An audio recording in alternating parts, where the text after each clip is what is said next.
Today, I'm going to share something that has been so pivotal in my business. When I say my business, I actually mean my entire career for the last 22 years in selling more than $1 billion or managing more than $1 billion of sales.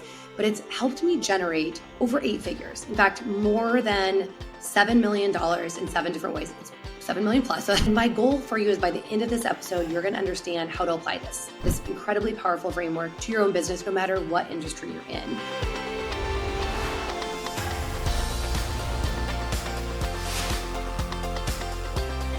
So welcome back to Becoming You. I'm Rebecca Cafiero. I am your go-to girl for business and life strategies, and often with a dash of woo.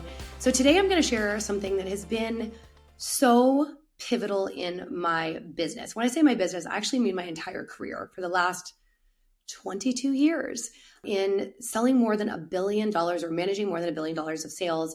But it's helped me generate over 8 figures. In fact, more than $7 million in 7 different ways. It's 7 million plus. So that's how we've got to 8. But this has allowed me to do this in multiple industries, from real estate to coaching. And I was chatting with one of my clients the other days about this honestly incredibly simple framework that has been the foundation for so much of my success outside of, I think, my network, which is probably the absolute biggest area of my success. But I want to break it down for you, because when I explained this to her, she's like, this is so simple, and yet I completely see how I've been missing the point. So today we're going to be talking about what I call the 3 Ps of business success. And my goal for you is by the end of this episode, you're going to understand how to apply this incredibly powerful framework to your own business, no matter what industry you're in, and why it's the missing piece for so many entrepreneurs that are aiming, whether 7 figures, 8 figures. I mean, you're never going to get past 7 figures, or you're going to try it. You're going to try to get there really, really difficultly. You're going to try to get there with a lot of difficulty. That's what I meant. So I discovered this early on in my career when I worked for one of the top home builders in the nation called Pulte Homes. And we would build as we were opening up new communities, what's called a white book. And it was literally just like, it was a white binder, shocking name. And we would fill it with all kinds of information to learn about the community, learn about we called them TCG, lots of acronyms, target consumer group. But I learned this at like 23, 24, and it has transformed my approach to business. Often, we're always looking for the newest shiny thing. We're looking for things that are complicated. This is very KISS method, like keep it simple, sweetie. But let's break it down. So the very first P stands for product. Like, what is the product? And I will share how I learned this in real estate, but how it literally fits into anything, whether it's a physical product, a consumer product good, like a thing, like a phone, a headband, or whether this is a program, something that is service-based. This is not just about having something to sell. This is about having the right product that meets the market's needs. So in real estate, this looked like our literal homes, our communities. What were our amenities? What were the floor plans? This is the location. It's everything to do with the actual product. And of course, you want to have a product that stands out, right? Now, price point is the second P, the price. And obviously that's really important. But what I often see is that people go straight to the price point. They're like, oh, it's not selling. Let's cut the price. Let's discount. Let's devalue. There's this idea that if we cut the price, that more people are going to want it. When the reality is less than 20% of people actually shop based upon price. I love the saying, I don't know who said it, that the price is never too high if the value is high enough. And the story I heard behind that is, let's say someone's like, hey, I'll sell you this thing. Here's a car. I'll sell it to you for $20,000. And you're like, yeah, I'm not going to buy that car for $20,000. Even if the car was completely worth $20,000, you might just be like, nah. Now, if somebody said, that car was the first car of some celebrity, and because it's such a one of a kind, because they owned it, that car is worth $2 million at auction, you would find the $20,000. So again, the value or the price is never too high if the value is high enough. But the price point should align with the perceived value. But again, being the cheapest is not necessarily the most important thing. It's the right value proposition. So I'm going to give you an example of this where we'll talk about price point. I was selling active adult communities. This was for people 50 and over through most of my 20s. And I loved it. This is long before, I don't even know what, millennials, Gen X, Gen Z, because I think I'm a Gen X. But I would love selling to 15 over because they showed up for their appointments. They answered their phone. They checked their email. There was no texting back in these days. This is like the 2005.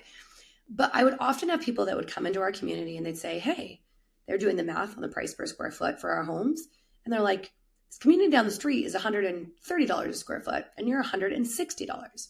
And I would just say, if you're looking to buy the biggest box for the cheapest price, this is probably not the community for you. But if you're looking for incredible value and an elevated product, then we should, let's talk. Let me show you. And that was not, a salesy tool. It was just really that if someone was really, truly price shopping, then we probably weren't for them. But if they were wanting to understand why is there what they perceive as a value difference, it means I had not done my job to build the value great enough. Now the third P, and I'm going to weave these all together to make them make sense. The third P is people. So in real estate, this could cover, do we really understand what is our target consumer? Do we understand what is the ideal buyer for this community? We could, get a great deal on land and build some beautiful homes with 5 or 6 bedrooms, which are perfect for a family. However, that community is never going to do well if it's in a terrible school district. Now, could we have something that's not in a great school district that is for an entry-level buyer that doesn't have kids in school yet, or is for maybe a senior that is downsizing? Absolutely, that's going to be less important, right? But understanding who is our ideal customer, our ICA, ideal customer avatar, or our TCG, target consumer group, whatever acronym you want to use, was massively important. The other thing, and this is what I think so many people miss on as they're focusing on the avatar, is they're not looking at who is selling the product. Who is the salesperson? And I'm going to tell you a story bringing all 3 of these together. When I took over as a director of sales for Southern California for a builder, we had a community that we had taken over, we bought, and it had not sold a home in 6 months. And here I am coming in, new in that position. And my division president is like, you need to figure out why is this community not selling? What's going on? So I went down and I spent a couple of days in the community and I'm looking at the location, superb. The walkability, the schools, right? All of these different pieces of the product, the floor plans, the finish levels, they're some of the best I'd seen. And the price point, I did a comparative market analysis and I went and looked at, the homes around, I looked at the resale market and I'm like, there is not a problem with the product. This product is absolutely on point. There is not a problem with the price at all. And I was like, so what's the issue with the people? Why are we not converting the people that are coming through the door into customers? And it turned out it was a salesperson and they ended up quitting. And so while I looked to hire a new salesperson, I went in and I ran the community 3 or 4 days a week. And I sold like 4 homes the first 2 weeks. And my boss was like, hey, why don't you sit there a little longer? And I'm like, okay. So I ended up selling about 10 homes in the next 6 or 7 weeks. And we said, okay, it's obviously not a product or a price point. It was a person issue. So I want you to let this sink in and think about if you are a business owner, especially I deal with mostly business owners that are the face of their brand. And actually why you should be the face of your brand. Because if you are not the face of your brand, if you're expecting everything to sell through, standalone, like not doing video or not showing up like as you, as a human being breathing life into your business, people buy people. People buy experience. They buy feeling. And so it's going to be hard to build the trust of that value, the price, to really explain the why behind the product if you're not showing up. On the other hand, I know a lot of people want to scale with a salesperson, and I have worked with salespeople and they were lovely human beings. It was different, and I'm not saying it can't be done, but like who do you have that is the person that is actually out in front? Is there a person in front of your product? Sometimes that's not even the founder. Then that's the ideal customer in user-generated content. But really ask yourself, if my product is amazing and the price point is right, in fact, I would even say the price point should be elevated so that you're not in the comparison value shopping, then do you really have the right person behind it? So that's the PPP framework. I probably need to develop a new word with PPP from our 2020 era, but I've used this in everything that I have done. In my coaching programs, in my mastermind, I have one of the more elevated masterminds out there in terms of price. So I'll stick with product. When I built my mastermind, I said, I know I want it to be massively fun and experiential and, the women to connect. And like, those are all the things that you feel that you don't even realize sometimes until you're in it. But what are the deliverables up front? What are the parts of the product that are so clear?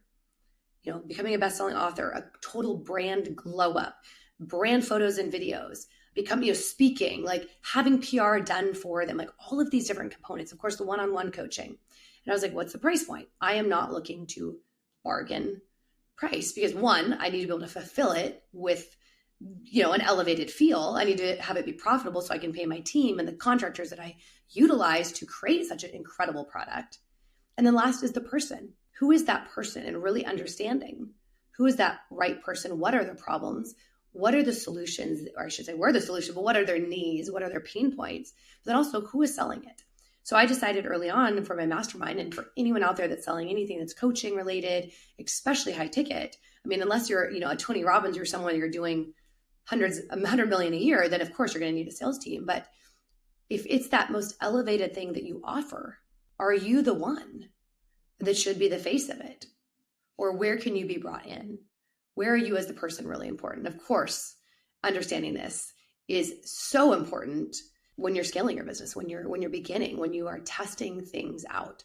So what are the common mistakes? What are the common misconceptions? Like, by the way, this works on everything. Tech, right? Yes, like everyone in tech, I've invested in multiple tech companies. My husband's a tech founder. Everyone wants a great idea.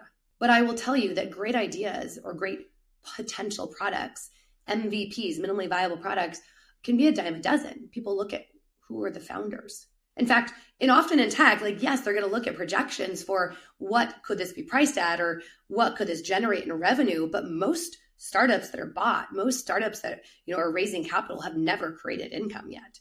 They're looking at the product and they're looking at the people. Can this executive team, can this founder, co-founder, first 5 people, do they have the stamina, the intelligence, the track record to take this home? And then of course, is it a product market fit?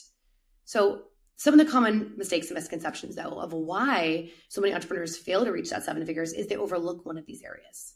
They're like, I'm going to build a product that's going to be so cheap and everyone will come, right? Or maybe they're right on with their ideal customer. Maybe they're showing up really magnetically, but they haven't looked at really the customer journey. Or is this product, is it delighting their customer? Is it creating referral opportunities? What is the retention on it? Sometimes it's not about more information. Sometimes it's not about setting the big goals. It's about are you doing those 3 basic things?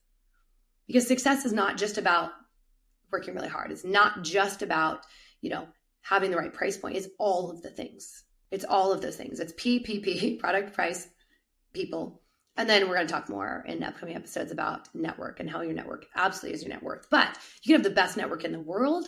And if you have the wrong product, the wrong price point, and the wrong people, right, you're going to struggle.